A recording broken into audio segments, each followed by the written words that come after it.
नमस्ते बच्चों, आप सभी का आपके अपने इस यूट्यूब चैनल हिंदी वाले मार्ट साहब पर एक बार पुनः स्वागत है। बच्चों, आज काफ़ी समय बाद उपस्थित हो रहे हैं, इसके लिए क्षमा चाहेंगे, लेकिन विभागीय और स्कूली कार्यों की अधिकता की वजह से कई दिनों तक आ नहीं पाए, इसके लिए माफ़ी चाहेंगे। आज देखते हैं बेटा हम कक्षा 12 की हिंदी साहित्य नामक पाठ्य पुस्तक को, और इसमें काव्यांग परिचय जो है, काव्यांग विवेचन, उसमें अलंकार प्रकरण में से कुल मिलाकर कितने अंक अलंकार प्रकरण से कितने अंक के आने हैं? 4 अंक के प्रश्न आने हैं, और ये 4 अंक आज हम पक्के करेंगे। मतलब आप यदि वीडियो पूरा देख लेते हैं तो मुझे कहीं भी कोई संदेह नहीं है कि आपके 4 नंबर इसमें से कम हो जाएं, और बूंद बूंद से घड़ा भरता है, इस बात से आप अच्छी तरह से वाकिफ हैं। हाँ, ये हिंदी साहित्य के लिए है, तो हिंदी अनिवार्य वाले जो बच्चे हैं, वो आर्ट्स है, साइंस है, कॉमर्स है, वो बच्चे जिनके हिंदी साहित्य नहीं, वो इसे नहीं देखें। देखते हैं, और यदि पहली दफा रहे हैं तो सब्सक्राइब कर लें। देखें कि सत्र 2021-22 की बोर्ड परीक्षा में अलंकार प्रकरण से कुल 4 प्रश्न किए जाएंगे। इनमें से 2 प्रश्न रिक्त स्थान वाले होंगे तथा 2 प्रश्न अति लघुतरात्मक श्रेणी के होंगे, जिनकी अधिकतम शब्द सीमा 20 होगी। रिक्त स्थान वाले प्रश्नों में पाठ्यक्रम में शामिल किसी भी, अब रिक्त स्थान वाले 2 प्रश्न होंगे, मतलब 2 नंबर का जो प्रश्न होगा उसमें 6 रिक्त स्थान होंगे, तो पांचवा और छठा किससे होंगे? अलंकार से संबंधित। यहाँ क्या होगा? किसी भी अलंकार के लक्षण दिए जाएंगे और हमें उन लक्षणों की पहचान करके अलंकार का नाम उस खाली स्थान में लिखना है। अब आगे आते हैं, फिर 3 नंबर में कुल 12 सवाल होंगे, जहां पर पहला और दूसरा ये दोनों भी एक एक नंबर के हैं, और ये भी दोनों एक एक नंबर के, तो 2 2 4 नंबर हो गए। तो अति लघुतरात्मक श्रेणी वाले प्रश्नों में एक प्रश्न में तो किसी भी अलंकार की परिभाषा लिखवाई जाएगी, और दूसरे में उस अलंकार का नाम दे दिया जाएगा और कहेंगे कि इस अलंकार का एक उदाहरण लिखिए। आप क्या लिखिए? एक उदाहरण लिखिए। तो इस प्रकार से 4 प्रश्न होंगे, 2 खाली स्थान के होंगे और 2 अति लघुतरात्मक वाले होंगे। अब देखते हैं पहले रिक्त स्थान वाले प्रश्न। हमने अलग अलग प्रकरणवार, जैसे हम बात करें कि यहाँ पर रिक्त स्थान वाले प्रश्न दे दिए, जैसे ये रिक्त स्थान वाले, और अति लघुतरात्मक श्रेणी में 2 प्रकार बताए आपको, एक तो परिभाषा लिखने की और एक उदाहरण लिखने की, या लक्षण दे दिए, या कोई एक उदाहरण दे दिया और उसमें पूछ लेंगे कि इसमें अलंकार बताइए। तो यदि आपने इन्हें देख लिया तो ये लगभग 30-40 प्रश्न है, कहीं कोई दो राय नहीं कि आपके गलत हो जाएंगे कोई। देखते हैं पहला रिक्त स्थान वाले प्रश्न देखते हैं कि जब किसी काव्य के किसी शब्द विशेष में, आप ध्यान दें कि किसी शब्द विशेष में चमत्कार या अलंकार का चमत्कार उपस्थित होता है, तो वहां शब्द में है, तो यहां पर इसका उत्तर क्या हो जाएगा? शब्दालंकार। क्या हो जाएगा उत्तर इसका? शब्द धन अलंकार माना जाता है, शब्दालंकार माना जाएगा। दूसरा प्रश्न देखते हैं कि जब किसी काव्य में चमत्कार शब्द की बजाय अर्थ पर निर्भर होता है, किस पर? शब्द पर नहीं, अर्थ पर निर्भर होता है, तो वहां अर्थालंकार। तो आपको, आपने यदि पुराने वाले वीडियो देखे हैं, मैंने बोर्ड पे पढ़ा रखा है ये सारे अलंकार एक एक करके, यदि आपने वहां देखे हुए हैं तो निस्संदेह आप समझ जाएंगे कि शब्दालंकार, अर्थालंकार, उभय अलंकार कौन कौन से होते हैं। तो यहाँ अर्थालंकार के विषय में, और उस वीडियो का लिंक आपको इस चैनल के कमेंट बॉक्स में मिल जाएगा, इस वीडियो के। तो अर्थालंकार लिखेंगे। तीसरा प्रश्न है, काव्य की गुणवत्ता, रोचकता व सरसता बढ़ाने वाले तत्व अलंकार कहलाते हैं, या काव्य को अलंकृत करने वाले तत्व अलंकार कहलाते हैं। चौथा प्रश्न देखते हैं कि जहां उपमान के वर्णन के माध्यम से, उपमान का मतलब होता है प्रसिद्ध, तो प्रसिद्ध के वर्णन के माध्यम से प्रस्तुत या उपमेय का बोध करवाया जाता है, वहां अन्योक्ति अलंकार माना जाता है। वहां कौन सा अलंकार माना जाता है? अन्योक्ति, अन्य धन उक्ति अलंकार माना जाता है। पांचवा देखें कि जिससे कुछ कहना होता है, उस सीधे उसे न कहकर किसी दूसरे के माध्यम से या दूसरे का सहारा लेकर कहा जाता है, तो वहां वहां खालिस्तान अलंकार माना जाता है। तो वहां भी क्या होता है? हमने दूसरे का बहाना किया, यहां भी यही, दोनों प्रश्न एक है, सेम, तो यहां दोनों में अन्योक्ति अलंकार हमें खालिस्तान में फिल करना है। छठा प्रश्न देखिए कि किसी वस्तु का सीधा वर्णन न करके उसी के समान गुणों वाली, सीधा वर्णन न करके उसी के समान गुणों वाली वस्तु का वर्णन करके उसका बोध करवाया जाता है, तो वहां अन्योक्ति अलंकार माना जाता है। किसी का सीधा वर्णन न करके समान गुणों वाली दूसरी वस्तु का वर्णन किया, तो वहां पर भी कौन सा अलंकार माना जाएगा? अन्योक्ति अलंकार। और एक और बता देते हैं आपको, सातवें में भी अन्योक्ति अलंकार को अप्रस्तुत प्रशंसा, अप्रस्तुत कि जो प्रस्तुत नहीं है उसकी प्रशंसा की जाती है, इसलिए इसे अप्रस्तुत प्रशंसा अलंकार भी कहा जाता है। कुल मिलाकर आपके ये 7 प्रश्न यहां तैयार हो गए। आगे देखते हैं। अभी 8वां प्रश्न कहता है हमें कि प्रस्तुत के वर्णन में समान अर्थ देने वाले, 2 बार देख लो कि प्रस्तुत कोई सामने कोई चीज है उसका वर्णन कर रहे हैं और उससे हमारे मन में, हमारे दिल में, हमारे जहन में समान अर्थ देने वाले ऐसे विशेषणों का प्रयोग किया कि एक अप्रस्तुत का बोध करवा दिया हमें, तो वहां पर कौन सा अलंकार माना जाएगा? तो वहां पर हम कहें समासोक्ति अलंकार माना जाता है। वहां पर कौन सा अलंकार माना जाता है? समासोक्ति अलंकार माना जाता है। 9वां प्रश्न है, जहां कारण के अभाव में, और कारण कहते हैं साधन को, कि कारण के अभाव में कार्य होने का वर्णन किया जाता है, तो वहां विभावना अलंकार माना जाता है। कौन सा अलंकार माना जाएगा? विभावना। साधन नहीं है आपके पास फिर भी काम हो रहे हैं, कारण नहीं है फिर भी काम हो रहा है, इसका मतलब विभावना अलंकार। 10वां प्रश्न देखिए कि जब कहीं कारण के बिना ही किसी कार्य की उत्पत्ति हो जाती है, तो वहां यही विभावना अलंकार माना जाता है। वहां पर ही कौन सा अलंकार माना जाता है? कारण नहीं है फिर भी कार्य हो रहा है या कार्य की उत्पत्ति हो जाती है, तो डेफिनेटली वहां विभावना अलंकार माना जाएगा। अगला प्रश्न है, जहां कारण तो है लेकिन काम नहीं होता। पहले यहां क्या था? आपके पास कारण नहीं था, यहां पर क्या था? कारण नहीं था और काम हो गया। आगे 11वें में क्या हो रहा है? कारण है, आपके पास साधन तो है पर कार्य नहीं हो रहा है, तो ऐसी स्थिति में कौन सा अलंकार माना जाता है? ये बहुत ही महत्वपूर्ण अलंकार है, इसे हम विशेषोक्ति अलंकार कहते हैं। क्या कहते हैं? विशेषोक्ति अलंकार। मतलब आपके पास साधन है लेकिन काम नहीं हो रहा।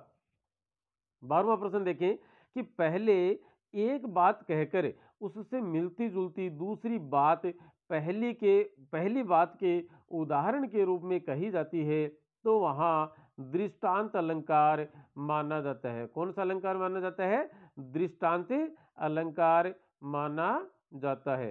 ये दोबारा लिखते हैं, दृष्टांत अलंकार वहां 12वें में माना जाता है। आगे चलते हैं कि जब किसी काव्य में बिंब प्रतिबिंब के भाव उपस्थित होते हैं, यहां होते हैं, तो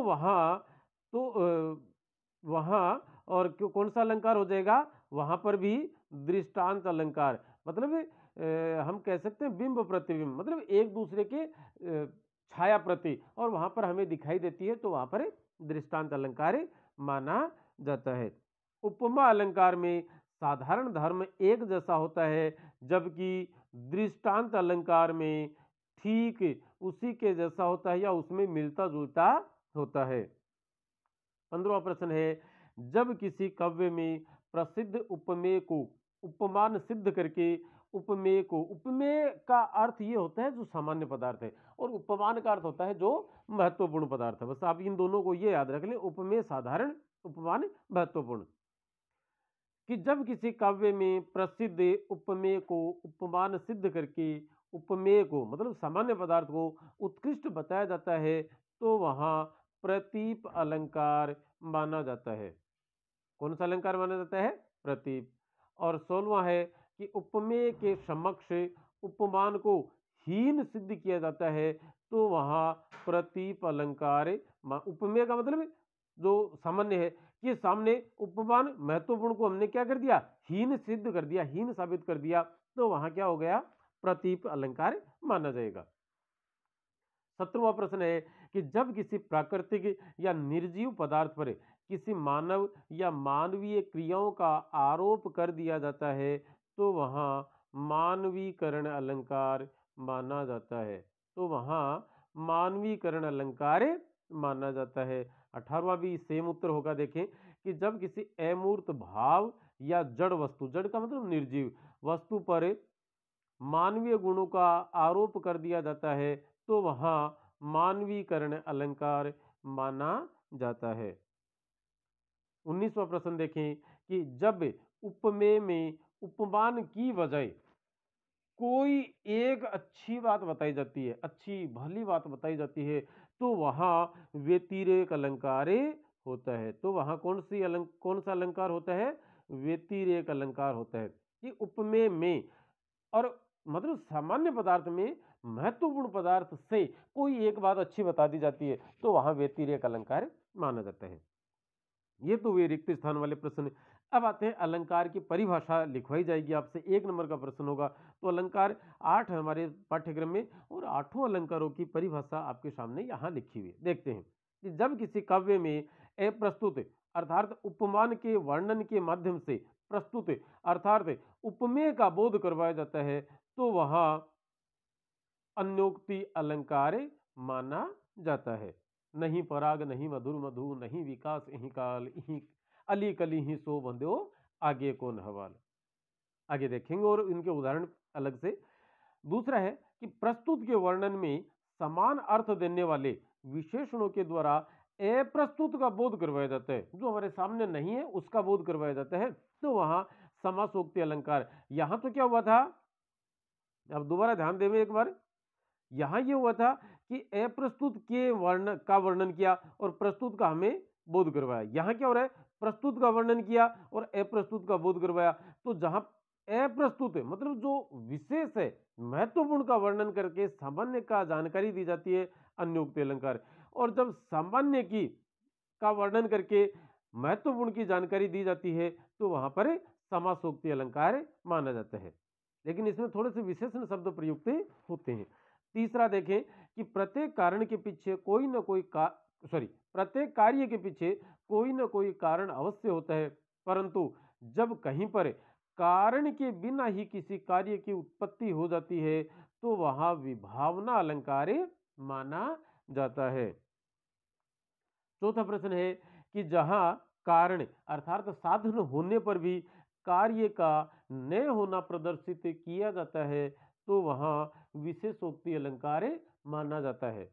आगे देखते हैं कि पहले एक बात कहकर फिर उससे मिलती जुलती दूसरी बात पहली बात के उदाहरण के रूप में कही जाती है तो वहां पर दृष्टांत अलंकार माना जाता है। छठा प्रश्न है कि जब किसी काव्य में किसी प्रसिद्ध उपमेय को उपमान सिद्ध करके उपमेय को उत्कृष्ट बता दिया जाता है तो वहां पर प्रतीप अलंकार माना जाता है। और प्रतीप का शाब्दिक अर्थ होता है उल्टा। इसे किसका उल्टा माना जाता है, तो ये बात भी आप याद रखें, इसे उपमा अलंकार का उल्टा माना जाता है। सातवां प्रश्न है कि जब किसी प्राकृतिक या निर्जीव पदार्थ में किसी मानव या मानवीय क्रियाओं मतलब मनुष्य के द्वारा संपादित की जाने वाली क्रियाओं या मानवीय क्रियाओं का आरोप कर दिया जाता है तो वहां मानवीकरण अलंकार माना जाता है। कौन सा अलंकार? मानवीकरण। आगे देखते हैं कि जब किसी अमूर्त भाव या जड़ वस्तु पर अमूर्त भाव या जड़ वस्तु पर मानवीय गुणों का या क्रियाओं का आरोप कर दिया जाता है तो वहां मानवीकरण अलंकार माना जाता है। अगला प्रश्न है 9वां कि जब उपमेय में उपमान की अपेक्षा कोई भली बात अधिक बताई जाती है तो वहां व्यतिरेक अलंकार माना जाता है। कौन सा अलंकार माना जाएगा? व्यतिरेक अलंकार माना जाएगा। तब आगे देखते हैं इन सभी के उदाहरण, और कम से कम एक एक उदाहरण तो आप इन 8 के याद करके रखें क्योंकि बोर्ड की परीक्षा में कोई सा भी एक दिया जाएगा और उसके एक एक दिया जाएगा, सिर्फ एक, और उससे पूछा जाएगा कि किसी एक का नाम लिखिए। अब सपोज कीजिए कि आपने कोई 7 याद कर दिए, एक छोड़ दिया, और उसी एक को लिख, उस एक का नाम लिख के पूछ लिया, लिख दिया कि इस अलंकार का एक उदाहरण लिखिए, तो वहाँ दिक्कत आ सकती है, वहाँ मुश्किल पेश आएगी हमारे सामने। इसलिए हमें सभी के एक एक उदाहरण याद रखेंगे। अज्ञोक्ति अलंकार का उदाहरण लिखिए, तो हम लिखेंगे कि माली आवत देख कर कलियन करी पुकारी, फूले फूले चुन लिए काली हमारी बारी। एक तो ये इसका अन्योक्ति अलंकार का। दूसरा ये है कि नहीं पराग नहीं मधुर मधु, नहीं विकास इहि काल, अली कली ही शो बंध्यो आगे कौन हवाल।